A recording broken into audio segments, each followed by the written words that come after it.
Segundo Reis, capítulo 4, verso 1. Amém? Ele também tem Deus falará ao seu coração. Amém?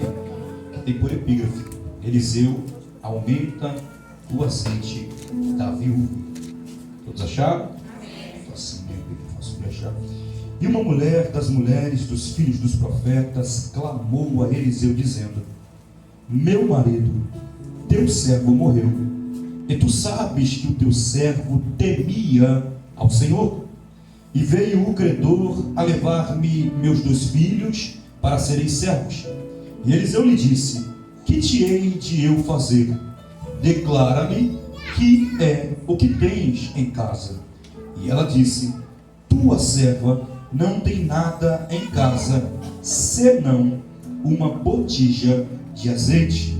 Verso 3. Então disse ele: vai, pede para ti vasos emprestados a todos os teus vizinhos, vasos vazios, não poucos. Então entra, e fechando a porta sobre ti e sobre os teus filhos, e deita o azeite em todos aqueles vasos, e põe à parte o que estiver cheio.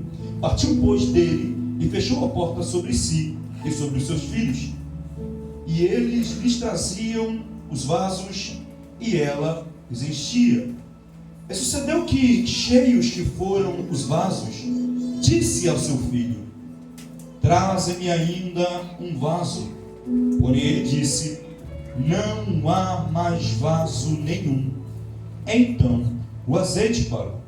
Então veio ela e o fez saber ao homem de Deus, e disse ele: vai, vende o azeite e paga a tua dívida, e tu e teus filhos vivei do resto.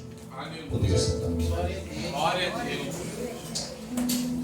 Meus irmãos, prometo que eu não vou tomar muito tempo da atenção da igreja, não quero falar da igreja. Vou ser bem rápido, tá, meus irmãos? A não ser que Deus queira que a gente vá mais um pouquinho. Meus irmãos, esse texto acaba de nos declarar que uma mulher que fazia parte, que era uma dos membros da escola dos profetas, ela perde o seu esposo. Ao perder o seu esposo, está escrito que o credor vem levar os seus 2 filhos cativos para tornarem-se escravos.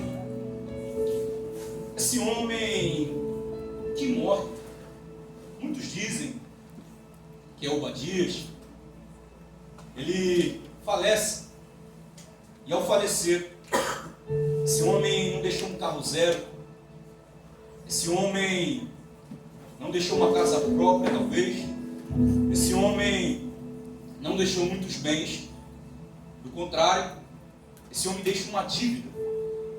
Esse homem morreu, e ao morrer, a herança é uma dívida. O que fica desse homem, fisicamente, é uma dívida. Só que embora esse homem deixe uma dívida, esse homem não deixa somente uma dívida. Esse homem também deixa um legado. Quando essa mulher vai até Eliseu, ela diz: meu marido, teu servo, morreu. E tu sabes que ele temia ao Senhor.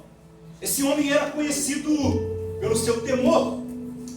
E seria muito bom se quando nós morrêssemos, mas deixasse talvez um carro zero, uma casa para cada um dos filhos, bastante dinheiro para que eles vivessem uma vida boa. Mas melhor ainda é quando a gente deixa um legado. Aleluia. Irmãos, meu pai, ele era camelô, ele se aposentou. Meu pai não teve muita condição de nos dar muitas coisas. Se a gente precisasse de alguma coisa, a gente mesmo tinha que correr atrás. A gente trabalhava no mercado, a gente vendia uma água no sinal. Meu pai não tinha muita coisa para nos dar. Só que se tem uma coisa que eu aprendi com meu pai, é um legado, é trabalhar. Ele não teve dinheiro para me dar, ele não tem dinheiro, não tem algo para me deixar. Mas um dos legados que meu pai me deixa, e um dos legados que meu pai me ensinou, é que se eu quero ter alguma coisa na vida, se eu quero vencer na vida, eu devo trabalhar. com todas as suas limitações, vendendo doce, meu pai nunca deixou nada faltar em casa. Então, Aleluia. às vezes, minha mãe não é cristã, às vezes reclamando com meu pai. Olha, até certa feita eu lembro que minha mãe perguntou para meus irmãos: o que o pai de vocês dá para vocês? Não falou nada. Aí meu irmão mais novo falou assim: doce. Não deixava muita coisa, né? Mas trabalhando, ele dava algumas coisas para nós, mas não tinha condição de nos dar uma roupa, um sapato. Mas ele deixou um legado: se você quiser conquistar algo, trabalhe. E isso eu sinto muita inspiração através do meu pai. Meu pai me deixou um legado, não me deixou dinheiro, mas deixou um legado, irmãos.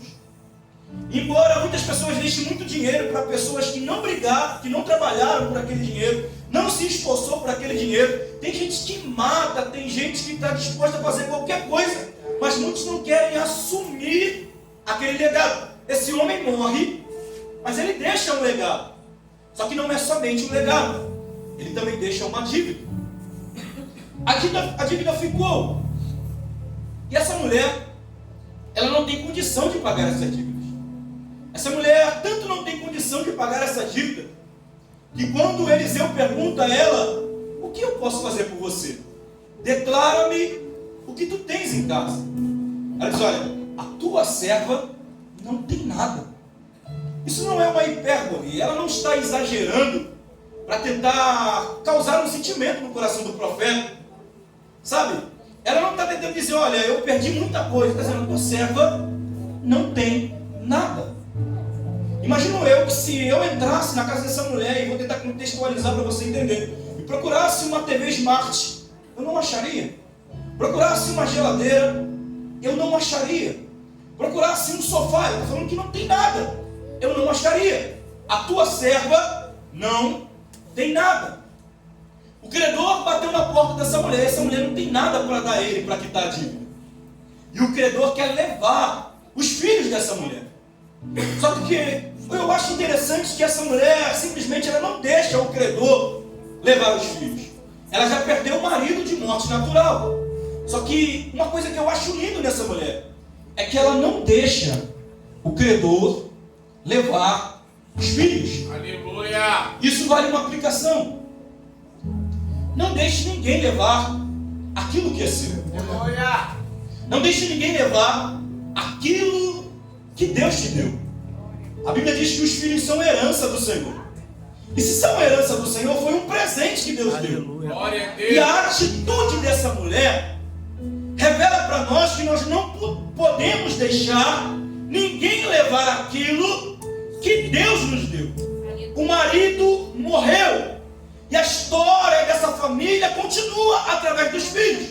Se o credor leva os filhos, a história dessa família está em risco, vai por água abaixo, vai embora. Então o que essa mulher faz? Ela toma uma atitude: eu vou até o profeta, Aleluia, e vou pedir ele uma orientação. Isso eu acho interessante. Eu replico novamente: não deixe ninguém levar aquilo que é seu. É problemático, mas é seu. Aleluia. Te dá dor de cabeça, Aleluia. mas é seu.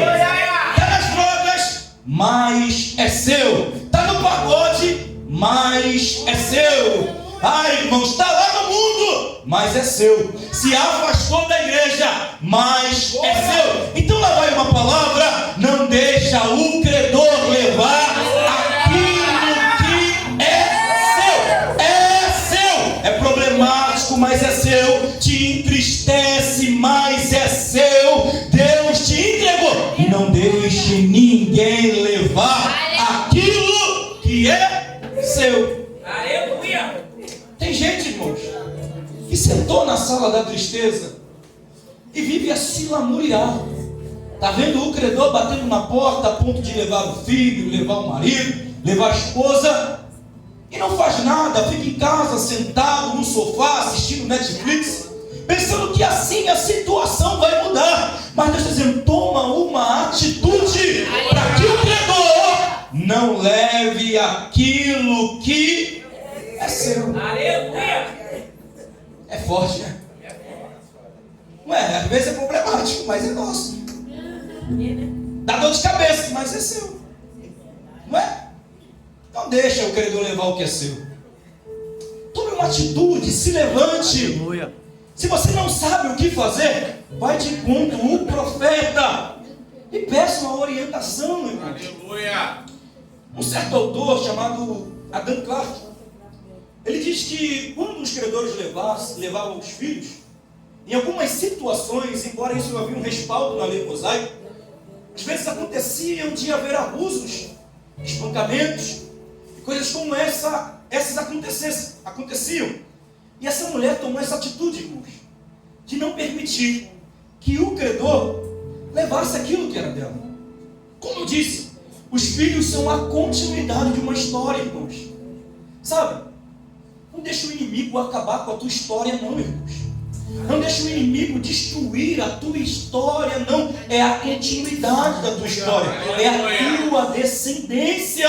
Então você precisa reagir para não deixar o inimigo levar o que é seu. Essa é a primeira lição que a gente aprende com esse texto. Eliseu vai perguntar a essa mulher: o que eu devo fazer por você? Declara-me o que tu tens em casa. Como já foi dito, a mulher não possuía nada, a não ser uma botija de azeite. Irmãos, com frequência, Deus parte daquilo que já temos para fazer grandes milagres em nossas vidas. Aleluia. Lembra de Moisés? Moisés possuía uma vara, e através da vara que Moisés possuía, Deus fez grandes coisas através daquilo que ele já tinha. Lembra de Pedro, Tiago, André e João? Eles estavam pescando, não tiveram uma pesca bem sucedida, mas eles possuíam uma rede, e Deus, Jesus, também usou aquela rede para operar um grande milagre. João capítulo 6 nos fala de que no momento de crise, de escassez, um jovem possuía 5 pães e 2 peixinhos. E Jesus se valeu daquilo que ele possuía para agir na vida dele. O mesmo Deus que traz à existência as coisas que não existem, também usa daquilo que a gente possui para dar fim em algumas escassez em nossas vidas. O mesmo Deus que cria do nada, das coisas que não existem, também tem o poder de tornar abundante aquilo que para nós é escasso. A única coisa que essa mulher possui é uma pequena botija de azeite. É insignificante, irmão. De fato, parece insignificante. Parece que não dá para fazer nada. Parece que dali nada vai sair. Mas Deus, Ele usa as coisas loucas desse mundo para confundir as sábias, irmãos. O apóstolo Paulo, escrevendo aos Coríntios, primeira carta, capítulo 1, verso 26, ele diz aos Coríntios: olha, não foram muitos de vós que foram chamados, sendo ricos e poderosos nesse mundo, mas Deus escolheu as coisas loucas desse mundo para confundir as sábias. Deus escolheu as coisas fracas desse mundo para confundir as fortes. Deus escolheu as coisas desprezíveis, aquelas que não são, para aniquilar as que são. E com qual propósito? Para que nenhuma carne se glorie perante Ele. É por isso que Deus usa coisas insignificantes. Você parece insignificante, parece que você não tem muitas capacidades, mas Deus quer usar aquilo que você já possui para fazer coisas abundantes. Aleluia. Com frequência Deus parte daquilo que nós já possuímos. Glória a Deus. Com frequência Deus usa aquilo que nós já temos. A mulher recebe a orientação. Aí Eliseu diz: olha, agora vai, pede para ti vasos emprestados a todos os teus vizinhos, vasos vazios e não poucos. Eu achei isso muito interessante, irmãos. Por quê, irmãos? Para que esse milagre acontecesse, essa mulher precisava ter bons relacionamentos. Eu sei que muita gente fala de bom testemunho, mas esse texto me faz olhar que na igreja, no evangelho, na vida cristã, nós precisamos ter bons relacionamentos. Essa mulher possuía um bom relacionamento para com o seu vizinho. Essa mulher possuía um bom relacionamento para com aquele que estava do seu lado. Sabe, a gente costuma ver muitas pessoas dizer: olha, profeta, homem de Deus, ele não tem amigos. Eu digo que não, um homem de Deus tem amigos. Se você é homem de Deus, tem pessoas que vão gostar de estar perto de você. Se você é homem de Deus, tem pessoas que vão gostar de se relacionar com você. Essa mulher possuía bons relacionamentos. E a ideologia do diabo, irmãos, dizer que homem de Deus só é cercado de inimigo, homem de Deus não possui amizades, homem de Deus é alguém que ninguém gosta dele. Isso é mentira, irmãos. Homens de Deus são cercados de bons relacionamentos. Essa mulher possuía bons relacionamentos com seus vizinhos. Será que você possui um bom relacionamento com aquele que está do teu lado? Aleluia. Tu bebe do mesmo vinho, tu come do mesmo pão, tu congrega na mesma igreja. Será que você não deve possuir um bom relacionamento com aquele que está do seu lado? Ah, não, mas nem Jesus agradou todo mundo. Então você está precisando ler a Bíblia. Paulo, escrevendo aos Romanos, capítulo 15, ele diz que nós que somos fortes devemos suportar os mais fracos na fé. E o apóstolo Paulo disse que nós devemos agradar uns aos outros naquilo que é bom para edificação. Então, se você é salvo em Cristo, se você foi alcançado pelo Evangelho, você precisa possuir bons relacionamentos com aqueles que estão do seu lado.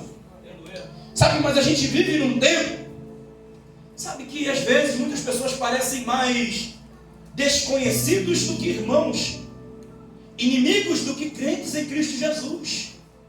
Sabe, a gente vê pessoas se degladiando quando Deus nos chamou para ser unido. O apóstolo Paulo, escrevendo aos Coríntios, capítulo 2, em sua segunda carta, no verso 10, tratando-se do irmão que tinha um caso com a sua madrasta, ele foi disciplinado, e o apóstolo Paulo disse aos Coríntios: olha, já basta, vocês estão agindo com muita severidade com ele. Eu sei que ele pecou, mas ele já se arrependeu. Se vocês perdoam ele, eu também perdoo. E por que isso? O apóstolo Paulo diz: para que nós não sejamos vencidos por Satanás. Ele diz: porque nós não ignoramos os seus ardis. Sabe por quê? Porque quando não há união na igreja, a gente não é mais do que vencedor. Pelo contrário, a gente perde para o diabo. Mas quando a igreja é unida em um só propósito, quando há união, quando há companheirismo, quando há amizade, quando há amor, quando há perdão, há crescimento. Se essa mulher não tivesse bom relacionamento com os seus vizinhos, não teria milagre. Aí Eliseu vai e pede. Sabe, essa mulher deveria ir até o vizinho e pedir vasos emprestados. Sabe, é um pouco humilhante, irmãos. Isso soa um pouco como, não que uma desonra, mas é um ato de se humilhar diante do seu vizinho, para que ela viesse obter um milagre, irmãos. Sabe, às vezes a gente questiona por que não acontece tantos milagres. Às vezes, irmãos, eu digo que não é falta de fé, irmãos. Às vezes é falta de união, irmãos. É falta de propósito, irmãos. É falta de ligação, irmãos. Porque quando essa mulher foi até os seus vizinhos, possuindo bons relacionamentos, pegou muitos vasos vazios e não poucos, um milagre aconteceu.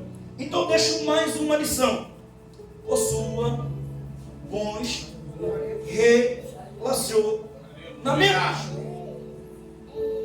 Ela foi, e a ordem é: pegue vasos vazios e não poucos. Ela deveria pegar muitos vasos. E eu já estou terminando, não precisa falar muito. Se ela pegasse 5 vasos seriam cheios. Se ela pegasse um vaso seria cheio. Se ela pegasse 10 vasos seriam cheios. Se ela pegasse 500 vasos, 500 vasos seriam cheios. Se ela pegasse 1000 vasos, 1000 vasos seriam cheios, irmãos. Sabe por quê, irmãos? Porque a única pessoa que tem o poder de limitar o agir de Deus na nossa vida somos nós mesmos. Tem coisa que não acontece, não é por causa do outro, é porque você não quer exercitar a sua fé e projetar os milagres de Deus. A ordem para essa mulher: pegue vasos vazios e não poucos, pegue muitos. Tem coisas que para acontecer depende necessariamente de você. Não é que Deus está sujeito a você, mas a gente está aprendendo aqui na EBD que algumas promessas são condicionadas às nossas ações. Já percebeu, irmãos, que tem gente que possui um monte de promessa? Já veio profeta de tudo quanto é lugar. Vai ser pregador, vai ser missionária, vai ser empresário. Deus já prometeu tantas coisas e nada acontece. Sabe por quê? Porque a pessoa está esperando a empresa cair do céu montada, ou alguém chegar para ele e falar assim: está aqui o carro zero, irmãos, é tão caro comprar um carro zero. Aleluia. Sabe por quê? Tem coisas que dependem da gente, irmãos. Tem coisa que a gente tem que agir para acontecer. Dependia da fé daquela mulher. Você precisa ter fé para projetar aquilo que Deus está te falando, irmãos. Aleluia! Será que é somente eu que tenho sonhos muito grandes? Será que é somente eu que projeto coisas muito grandes? Sabe, irmãos, hoje eu projeto. Talvez você não tenha muito conhecimento, mas eu sonho em escrever livros. Eu sonho em cursar uma faculdade de letras. Eu sonho. Por quê? Porque eu preciso projetar, eu preciso sonhar segundo a medida de fé que Deus me deu. Às vezes Deus te prometeu, mas você não tem capacidade de projetar aquilo que Deus já te falou, irmãos. Tem coisas que ainda não chegaram, mas na nossa fé a gente já desenha elas. Na nossa fé a gente já projeta elas. Essa mulher precisava pegar muitos vasos. Meu Deus. Se ela pegasse só um, me perdoa, só seria um vaso cheio. Mas ela decidiu pegar muitos vasos. Ela decidiu granjear muitos vasos. Então você não deixa de sonhar, não. Não para de acreditar, não. Não para de projetar, não. Não é coisa da tua cabeça, não. Quando você se enxerga com um jaleco branco, não é coisa da tua cabeça, não. Quando você se projeta vestido de terno, não é coisa da tua cabeça, não. Quando você se vê dando aula, não é coisa da tua cabeça, não. Quando você se vê dirigindo uma empresa, isso são sonhos que Deus te dá para sonhar. Sabe, a segunda é a nossa capacidade de projetar. Eu sou meio doido, irmãos. Eu ando na rua projetando. Às vezes eu tô falando sozinho. Aí eu olho pro lado assim, tem alguém me olhando com misericórdia. A pessoa vai pensar que eu sou doido? Será que a pessoa vai pensar que eu sou maluco? Não, eu sou sonhador, irmãos. É projetar coisas grandes. A mulher partiu. Pegou os vasos emprestados. Ela entrou dentro do seu quarto e fechou a porta. Legal, né? Nem todo milagre acontece quando a porta está aberta. Tem muitos milagres que também acontecem quando a porta está fechada. A mulher fechou a porta, mas com a porta fechada, milagre aconteceu, irmão. Porque a gente serve um Deus, irmão, da qual Davi declara: eu nunca vi um justo mendigar o pão, e nem a sua descendência passa fome. Mesmo o salmista declara: os filhos dos leões necessitam e sofrem fome, mas aqueles que buscam ao Senhor de nada tem falta. Já parou para pensar no versículo? Os filhos dos leões. O leão é o rei da floresta e de vez em quando os filhos dele passam fome. Mas aqueles que buscam ao Senhor de nada tem falta. Nós servimos a um Deus, irmãos, que mesmo quando a porta está fechada, Ele faz milagres. Ele faz grandes coisas. Ele faz grandes coisas acontecerem. A mulher foi enchendo o vaso. É interessante que conforme ela derramava, o vaso enchia. Aleluia. Então perceba que ela está derramando e ao invés de esvaziar, está enchendo. Porque para ser cheio, primeiro eu tenho que derramar. Se eu não derramo, jamais eu vou ser cheio. Não tem como encher se primeiro eu não derramar. À medida que ela derramava, se enchia outros vasos. À medida que ela se derramava, outros vasos se enchiam. Os filhos traziam os vasos e ela os enchia. Isso fala de trabalho em equipe. Ok, vou terminar agora. O texto diz que quando todos os vasos que os filhos trouxeram estavam cheios, ela disse assim: olha, traga-me mais um vaso. E eles disseram: não tem mais nenhum vaso. Aí o texto diz: então o azeite parou. Porque se tivesse mais vaso, ia ter mais azeite. Aleluia. Não é que Deus parou de operar, irmãos. É que a gente parou de entregar os nossos vasos. Não é que Deus parou de agir, irmãos. É que a gente deixou de entregar os vasos que a gente possui. Não é que Deus não faz mais milagres. É que a gente não entrega mais os vasos. O azeite só parou porque já não tinha mais vaso disponível. Enquanto houver vaso disponível, haverá azeite fresco da parte de Deus.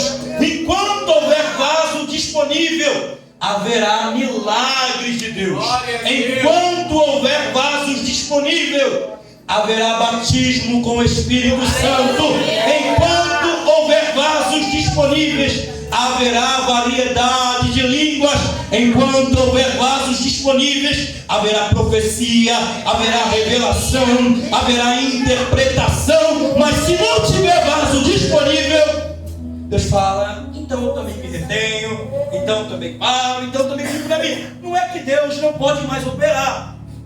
É porque quando Deus diz assim: traga-me os vasos, não tem mais vaso disponível. Então, por favor, diga para o seu irmão que está do seu lado: vizinho, empresta o vaso. Aleluia. Empresta o vaso. Deus quer agir, mas tu já não quer mais emprestar o teu vaso.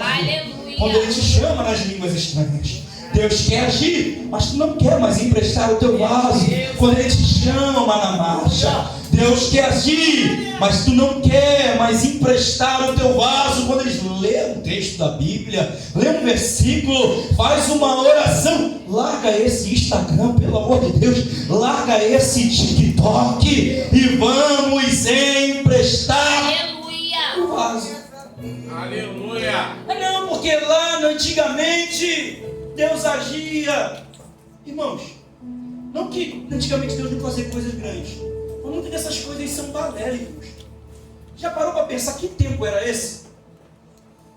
Lembra de Acabe e Jezabel? Atribulados, irmãos. Idolatria para tudo quanto é lado, irmão. Todo mundo adorando os Baalis, os deuses estranhos. E olha o milagre acontecendo. Ah não, mas tem muita apostasia por aí. Mas olha o milagre acontecendo no meio da apostasia.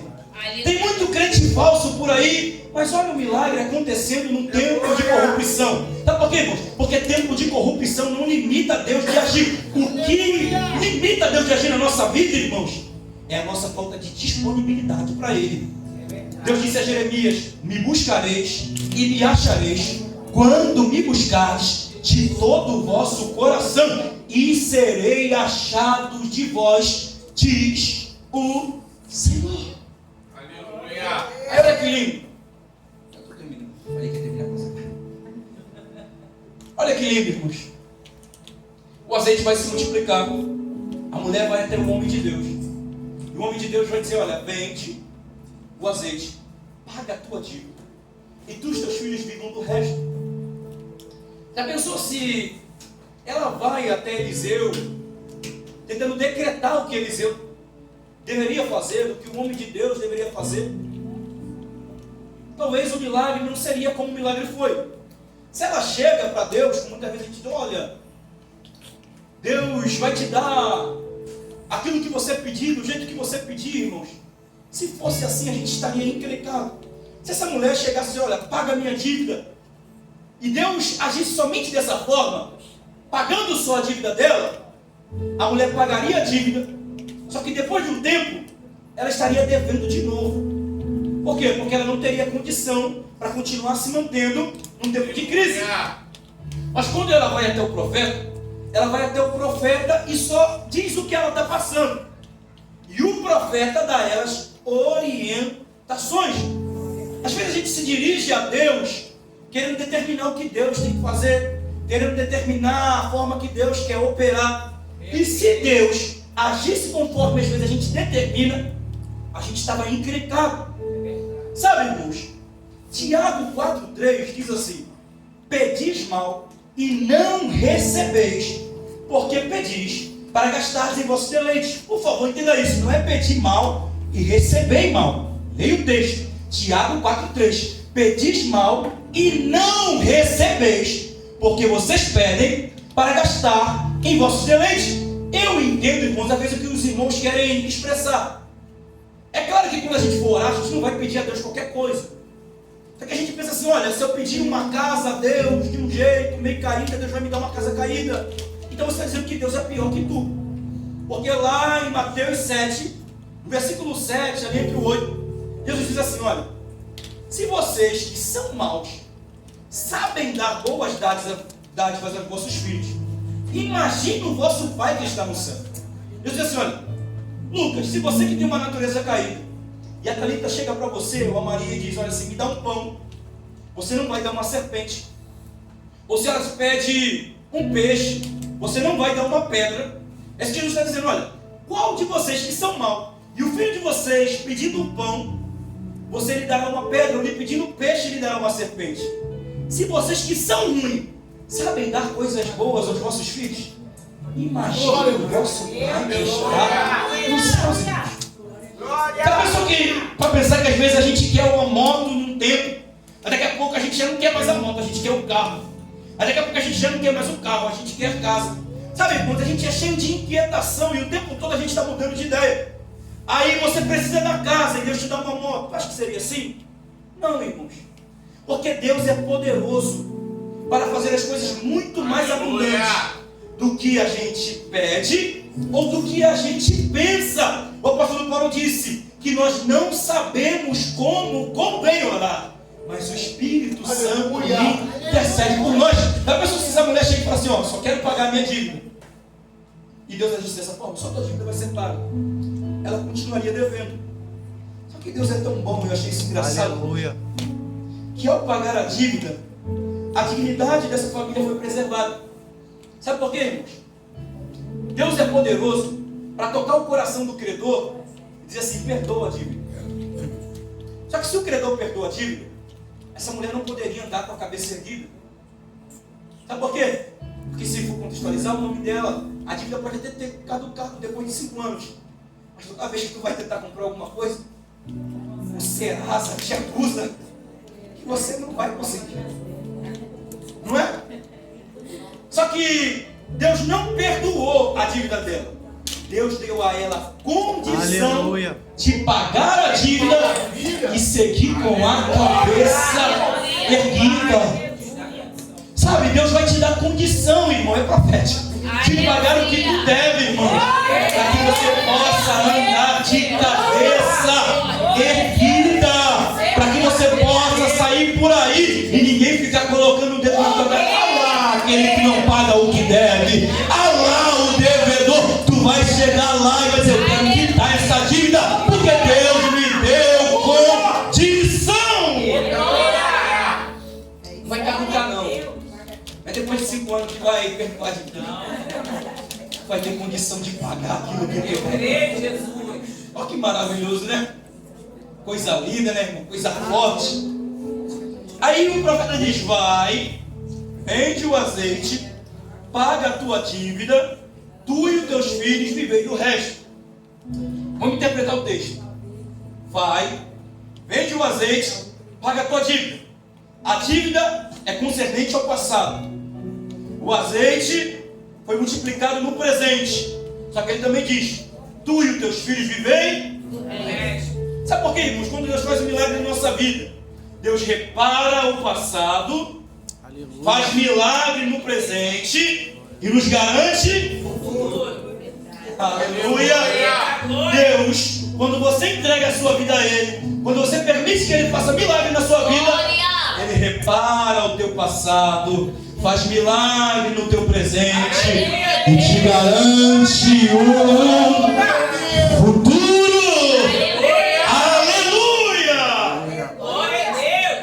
Sabe o que Deus estava fazendo na vida dessa mulher? Não daria a ela condição somente de pagar as dívidas do passado. Isso era uma esperança de um sustento, de uma abundância.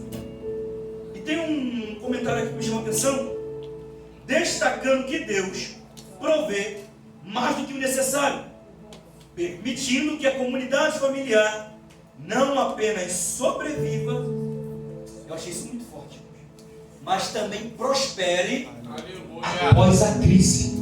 Glória a Deus. Tu não vai só pagar a dívida e após pagar a dívida vai ficar duro. Deus ainda vai te dar condição de após a crise você prosperar. Quem crê, irmãos, levanta a mão e glorifica a Deus. Olha que coisa linda, irmãos. A viúva já estava pobre porque não possuía mais nada. Aí o que o profeta disse para ela: vai, vende o azeite e vive do resto. Antes ela dependia do marido, só que o marido morreu e ela é pobre. Aí olha a palavra que é liberada para ela: vai e vende o azeite. No meio da crise, a mulher se torna empreendedora. Eita glória! Não é forte esse negócio? No meio da crise, ela vai começar a vender azeite. No meio da crise, Deus dá condição de pagar a dívida e de abrir uma empresa de pequenos negócios, e a mulher começa a vender azeite. Olha como Deus é maravilhoso. Ela lhe pegou o pobre que estava no monturo e agora está colocando para assentar ante aos príncipes. Aleluia! A mulher já possui o azeite. O azeite já está na mão dela. Ela vai buscar mais uma orientação. O que eu faço agora? Vai, vende o azeite, paga a dívida e vive do resto. Sabe por quê, irmãos? Tem coisas que Deus já nos confiou, irmãos. Glória a Deus. Tem unções de crescimento que Deus já nos deu. Só que a gente só precisa desse vai e vende o azeite. Sabe, Deus não nos chamou para sermos somente pastores, evangelistas, missionários, pregadores. O apóstolo Paulo disse assim: quer comais, quer bebais, quer façais qualquer outra coisa, faça-se tudo para a glória de Deus. Trocando por miúdos, ele está dizendo assim, ó: se tu for um advogado, seja um advogado para a glória de Deus. Aleluia. Se tu for um médico, seja um médico para a glória de Deus. Se tu for um pedreiro, seja um pedreiro para a glória de Deus. Se tu for uma manicure, seja uma manicure para a glória de Deus. Tem coisas que Deus já nos deu. Agora, só basta a gente pegar essa palavra: vai e vende o azeite. Vai e se inscreve no curso. Vai e torne-se um advogado. Vai e curse essa faculdade. Vai e abra essa empresa. O azeite Ele já te deu. Agora só depende de você. agora a responsabilidade está na tua mão. Vai, vende o azeite, paga a dívida e tu e os teus filhos vão sobreviver. Do que sobrar, o que sobrar vai te dar condição de prosperar após a crise. Deus não depende dos dados do IBGE. Aleluia. Deus não depende da crise financeira mundial. Deus não depende do Lula ou do Bolsonaro. Deus não depende de quem está no poder. Deus não depende do governador. Deus não depende se você tem indicação. Deus não depende de se você é peixe. Quando você chegar lá, alguém vai olhar para você e vai dizer: quem foi que te indicou? Quem é tua costa quente? Tu vai dizer assim: a minha costa quente é o grandão da Galileia. A minha costa quente é o Deus Todo-Poderoso. Quem me colocou aqui foi o Senhor dos Exércitos. Tu não vai depender do homem, tu não vai depender de ninguém. O crescimento que Deus te dará vai ser tão grande que alguém vai olhar para você e vai ficar se perguntando: como é que tu chegou aqui? Como é que te indicou? Às vezes, irmãos, lá na empresa, quantos anos você tem, cara? Às vezes, pessoa de 40 anos, 30, 24. Quanto tempo de empresa? 5 anos, 10 anos? 2 anos. Mas quando Deus quer dar crescimento, irmãos, ninguém te segura, irmãos. Aleluia. Ninguém te para, irmãos. Ninguém te limita, irmãos. Só que para viver alguns milagres de Deus, depende também de nós, irmãos. Não é que Deus não pode fazer milagres. Não é que a mão do Senhor está encolhida. Não é que a gente vai parar Deus. Não é isso. Mas tem coisa que também depende da gente, irmãos. Deus falou que você vai ser pregador. Você não quer nem ler a Bíblia? Fulano com a oportunidade. Vai falar sobre o quê? História da carochinha. Vai contar testemunho. Não é? Tem gente que só sabe contar coisa triste. A vida dele todinha. A igreja não quer saber que você não. A igreja quer saber da palavra de Deus. Aleluia. A igreja quer saber da explanação das Escrituras e do Evangelho. Então Deus te falou que você vai ser? Faz um curso. Vai lá treinar. Se aperfeiçoa. Porque o mesmo Deus que Ele faz do nada tudo, o mesmo Deus que traz à existência as coisas que não existem, também se vale das coisas que nós possuímos para fazer grandes milagres. Eu sempre agradeço a minha oportunidade.